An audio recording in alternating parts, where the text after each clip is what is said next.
Guinea has immense natural resources, yet it's one of the world's poorest countries with more than half of its people living on less than $1 a day.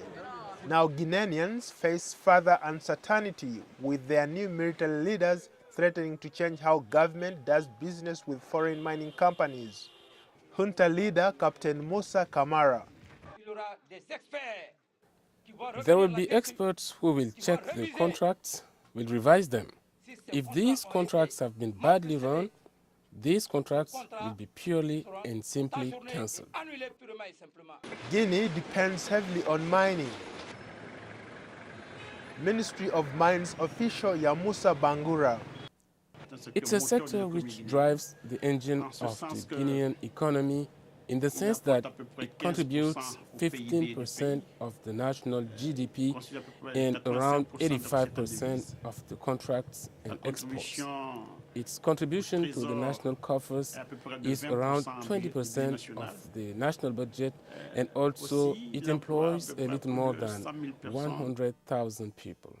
Guinea is the world's biggest exporter of bauxite needed for aluminium, and it has large deposits of gold and iron ore.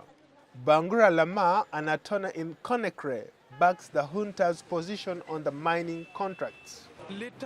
The state has obligations to the population.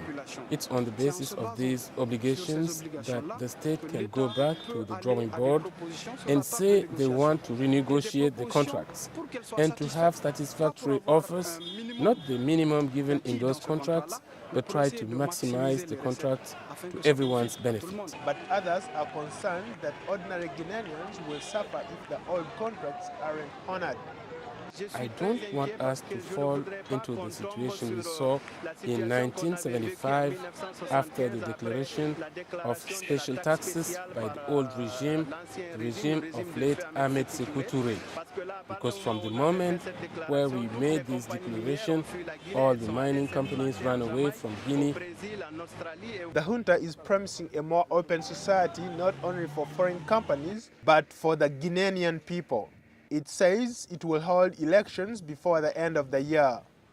Ndiho, VOA News.